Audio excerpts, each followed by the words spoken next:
नमस्कार, मैं हूं अनुराग चड्ढा। इनसाइड विद अनुराग में आपका स्वागत है। दोस्तों, दुश्मन सिर्फ बॉर्डर के उस पार नहीं होता, बल्कि वो देश के भीतर भी छिपा बैठा होता है। यह लाइन कभी एक काल्पनिक किरदार ब्रिगेडियर प्रताप सिंह ने कही थी, लेकिन आज ये महज एक डायलॉग नहीं, बल्कि हकीकत बन गई है। एक दर्दनीय हकीकत। नाम ज्योति मल्होत्रा, चैनल ट्रैवल विद जो पर काम राष्ट्रद्रोह। एक यूट्यूबर, हिसार की रहने वाली, जिसके कैमरे की लेंस लद्दाख, गोवा, केदारनाथ पर नहीं, बल्कि पाकिस्तान की तंग गलियों में, खुफिया गलियारों में और दुश्मनों की मक्कारी में घूमती थी। और अब वही कैमरा घूमेगा भारत की जेल की सलाखों के पीछे। जिसे आप और हम एक साधारण ट्रैवल ब्लॉगर समझ बैठे, असल में वो था एक चलता फिरता जासूसी तंत्र, एक डिजिटल ट्रोजन हॉर्स, जो भारत की आत्मा में घुसकर पाकिस्तान और चीन की थाली में भारत का मान सम्मान परोस रहा था। कहने को तो चैनल पर 487 वीडियोस हैं, लेकिन वीडियोस में पाकिस्तान को एकदम स्वर्ग की तरह दिखाया गया है। वहाँ की सड़कें, बसों, गलियों और लोगों की झूठी तारीफों में जहर लपेटकर भारत के खिलाफ एजेंडा फैलाया गया। इन वीडियो के जरिए पाकिस्तान की छवि को पूरी तरह से चमकाया गया। कभी पाकिस्तान की 5 स्टार लग्जरी बसें दिखाई गई, तो कभी वहां की जनता के सद्भाव का नाटक रचा गया, ताकि भारतीय युवाओं के मन में ये जहर घोला जा सके कि पाकिस्तान कोई दुश्मन नहीं, बल्कि एक मिसअंडरस्टूड पड़ोसी है। अब कुछ लोग इसे रैंडम टाइटल्स कहेंगे, लेकिन मेरे हिसाब से यह आईएसआई की रणनीति थी। अगर आपको यकीन नहीं होता, तो ज्योति के चैनल पर अपलोड कुछ वीडियो के कुछ टाइटल्स इस प्रकार हैं: Indian girl in Pakistan exploring Lahore, luxury bus in Pakistan, Katas Raj temple. ये कोई ट्रैवल ब्लॉग्स नहीं, ये पाकिस्तान की घटिया पीआर मशीनरी का हिस्सा भर है, जिनका मकसद एक ही है कि दुनिया को दिखाओ कि पाकिस्तान एक शांतिपूर्ण देश है। इसके लिए इंडियन गर्ल इन पाकिस्तान के थंबनेल को सबसे ज़्यादा प्रयोग किया गया। इन्हीं में से एक वीडियो पर 12 मिलियन से ज़्यादा व्यूज़ हैं। कुछ वीडियोस पर 1 मिलियन से ज़्यादा व्यूज़ मिले हैं। इतना ही नहीं, ज्योति ने अपने सोशल मीडिया प्लेटफॉर्म पर जितने भी वीडियो अपलोड किए हैं, उनमें सबसे ज़्यादा पाकिस्तान से जुड़े हुए हैं। हर वीडियो में ज्योति पाकिस्तान की छवि का व्हाइट वॉश करती नजर पाई जाती है। ज्योति ने जिस देश की रोटी खाई, उसी देश को बेचा। जिस तिरंगे ने उसे पहचान दी, उसी पर कालिख पोत दी। ये सिर्फ गद्दारी नहीं, बल्कि महापाप। ज्योति मल्होत्रा को 16 मई के दिन दिल्ली के अग्रसेन एक्सटेंशन से गिरफ्तार किया गया। वजह जासूसी, संवेदनशील सूचनाओं का आदान प्रदान और पाकिस्तानी खुफिया एजेंसियों से संबंध जैसे गंभीर आरोप है। ये कोई मामूली गिरफ्तारी नहीं थी, ये उस आंतरिक आतंक की गिरफ्तारी थी जो कैमरा लेकर देश को बर्बाद कर रहा था। यहाँ पर सवाल उठता है, आखिर क्यों?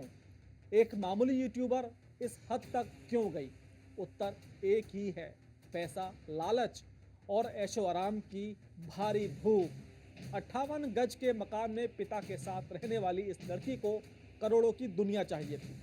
12वीं के बाद से ही नौकरियां बदलती रही, कभी रिसेप्शनिस्ट, कभी प्राइवेट स्कूल टीचर, कभी ऑफिस असिस्टेंट। पर जब सपना बड़ा हो और मेहनत करने का हौसला कम हो, तो शॉर्टकट ढूंढे जाते हैं। और ज्योति ने चुना सबसे गंदा शॉर्टकट, देश की पीठ में छुरा घोंपने का शॉर्टकट। कोरोना काल में गुरुग्राम से हिसार लौटी ज्योति ने शुरू किया अपना यूट्यूब चैनल ट्रैवल विद जो।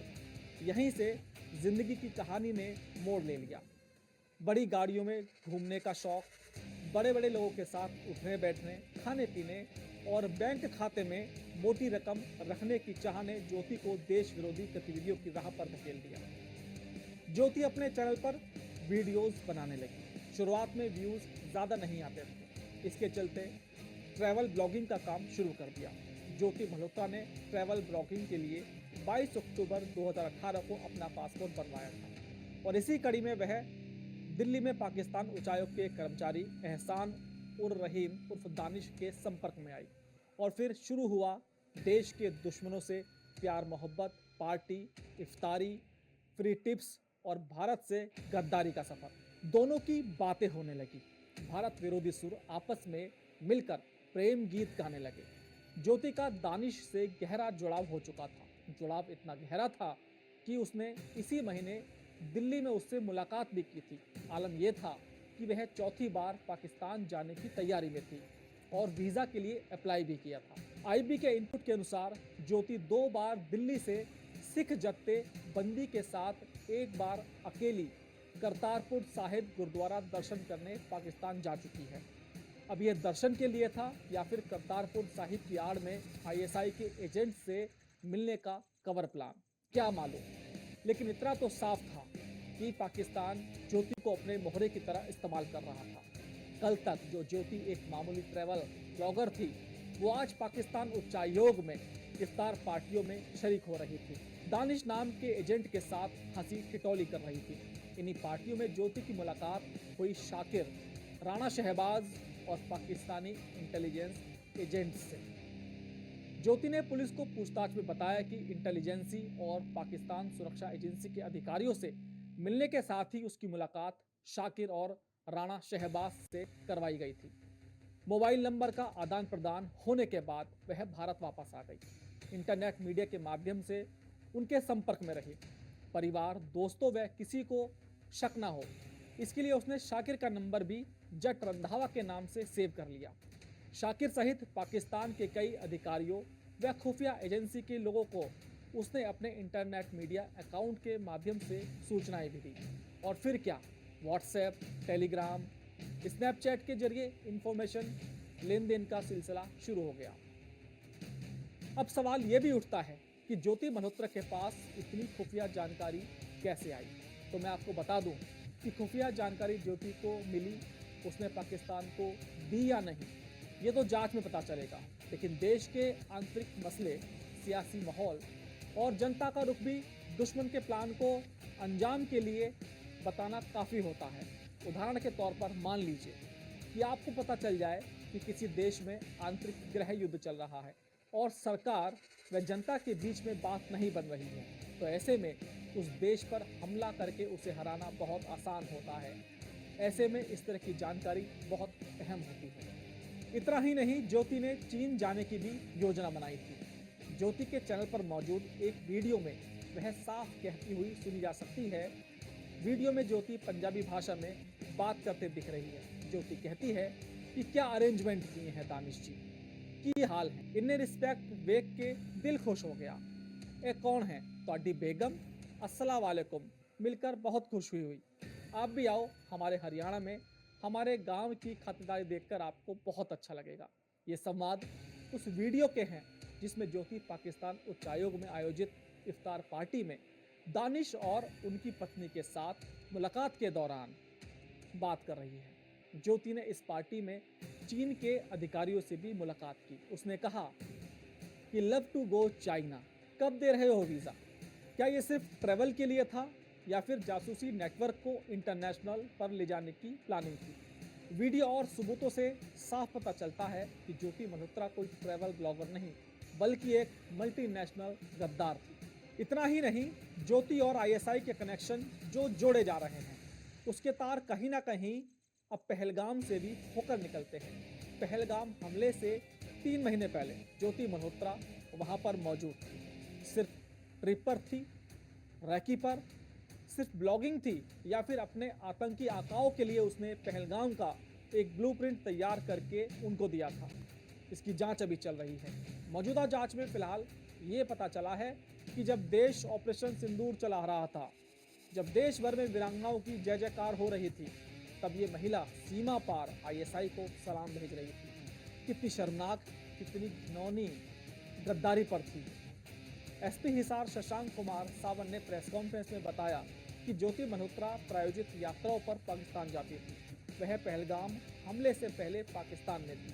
हम जांच कर रहे हैं क्योंकि हमारे पास सुराग है कि उसके साथ अन्य लोग भी शामिल थे। एसपी ने कहा कि आधुनिक युद्ध केवल सीमाओं पर नहीं लड़े जाते। पाकिस्तानी खुफिया अधिकारी कुछ